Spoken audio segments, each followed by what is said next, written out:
One of the things I love about real estate investing is it really is open to, being creative. And one of the things I love talking with Coach Carson about are his early days when he was creative. And what we're going to talk about here today is how to bring in money partners when you find a deal, but you don't have the capital to do it yourself. Should you bring in a partner? How do you structure them? Things of that nature. I will, of course, share my opinions where they are warranted. But Chad, high prices, high interest rates, real estate investing is exciting. Some people can find a deal but don't have the cash. What can they do? Yeah, when I first started, it was definitely the case. I didn't have the cash. I was not in a high price market, but I had $1,000, so it didn't really matter. Like every deal that I could do was more money than I had just graduating from college. So as you know, I had to get pretty creative. But I started a mindset or a framework that I used consistently, where every deal I looked at, I would evaluate it as if I had the money. And I would say, okay, this deal is going to be, to do this deal, the person wants all cash, or I need to put 20% down in the bank, or the seller wants to put, 10% down with seller financing. It doesn't matter. Like, I would evaluate the deal as if I had the cash. And then I would figure out, is this a good deal? Like, what's the return? How much cash flow is there? What's the long-term return on this deal? And if I use the comparison of like a pie, like if I really enjoy eating pie. I'm from the South, like pecan pie, sweet potato pie. Like if the pie is juicy enough and it's good enough and it's big enough on this deal, then I can share it with somebody else. And me as the person with no money, I didn't have any money to buy this pie. So I had to go to Michael and say, hey, Michael, man, this is a really good pecan pie. You're going to love this pie. It's on sale. You can get it for, $5 instead of $10. And I'm bringing a money partner to pay for the pie, to pay for the deal. And then we figure out a way to split it. And the way I like this, the ideal was to split it 50-50. It was just an easy way to split it down the middle if the deal was juicy enough. But as a new investor or somebody who's run out of cash, I'm willing to do whatever deal I got to do because I want some pie. Like right now, I'm not eating any pie, and I want to eat a deal. So that's the general philosophy.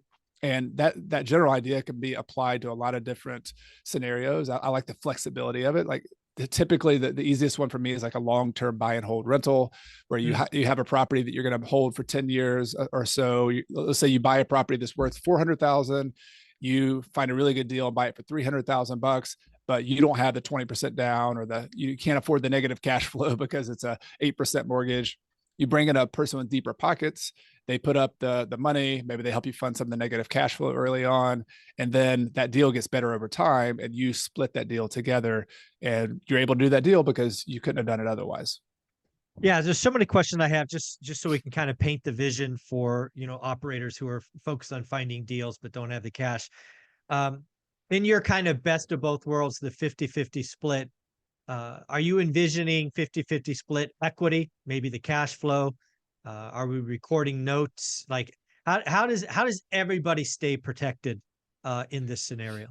Yeah, the simplest deal is it's all split 50-50. Cash flow, profits on the back end, equity, and there's different ways to structure it. You can get pretty complicated and make an LLC, which there's nothing wrong with that. And you have an operating agreement.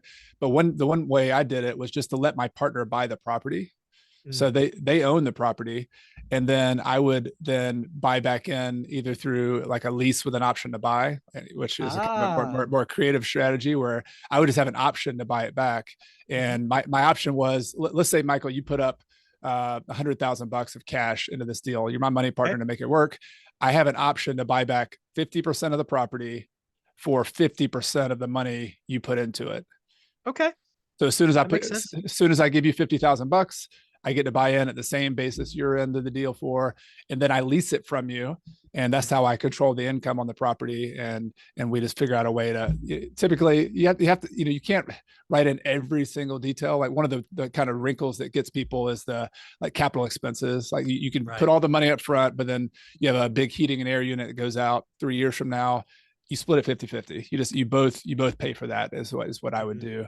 But I did that deal basically with one or two partners a bunch of times. I would say 5 or 6 with each partner early in my career. And we ended up not holding them 10 years. We would sell them to our tenant 2 or 3 years later, make $50,000, make $30,000, split the profits. And my investors loved it. Like they said, when can you do more of these deals? Like bring me more. Give me more. And I made money on deals that I didn't have to put any money into. Yeah. It's It's really funny. You know, when I look at my 20 years, and I'm sure we didn't grow as fast as we could have because I never brought in equity partners.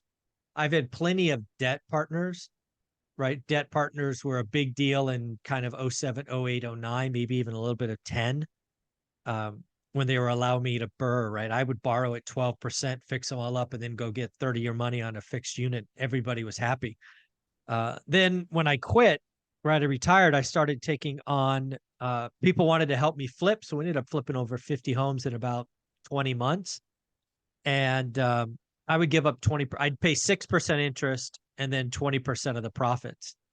Um, never had an equity partner. So any kind of rules or thoughts about your equity partner versus debt, because debt is really clean, right? There's a note, it's secured against the asset. It's still ours, you know, but there is protection if we don't pay. I mean, I prefer debt. If I could do, if I have A or B, choice A or B, Okay. I would rather do the debt deal.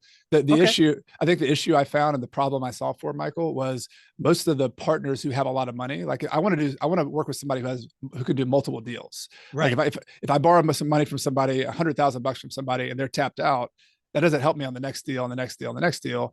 Right. Whereas I want somebody who has $1 million or $2 million. They're more wealthy.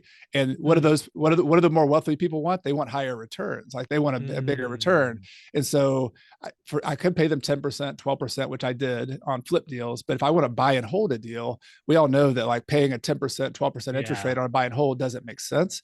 So Right.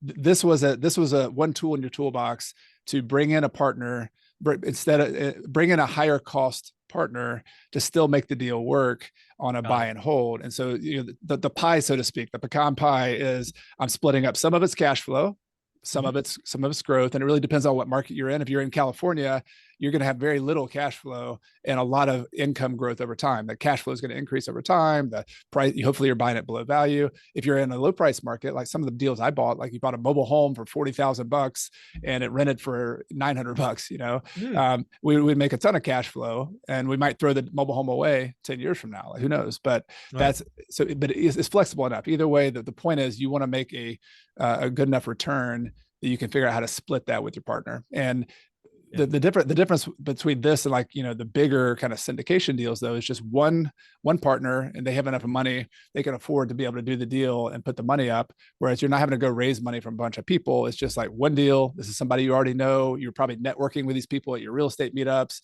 It's just a little simpler ask and a little simpler to find somebody like that. No, I love it. I love your pie analogy. It's really clicking with me now. So again, you prefer to come in as debt. If you Mm-hmm. can, you get in, get out. I like that. But you're right. Sometimes there's a sweet pecan pie or sweet potato pie there, and you want to hold it for a decade. Yeah, in this example, I imagine. I mean, I would imagine you have to communicate that to the lender, right? They're going to need to know Yeah. that their money is locked up. You're going to both have to agree on the plan, capital expenses, like you talked about. So, Yeah. makes perfect sense.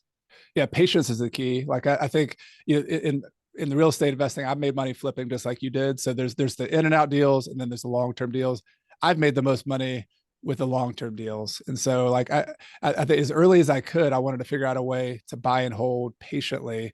And the whole theory is I'd rather own a piece of a really Yeah. good deal long run than have 0% of that deal and just keep flipping all the time. Like that's the whole goal. Like if you could buy it 100% yourself, perfect, that's great. But Yeah. so many of us, me and myself included, didn't have enough capital to buy all of them. And what often happens is you find your best deals you've ever found whenever you run out of money. Yeah. It's just what Ain't that happens. the truth? Oh, ain't that the truth?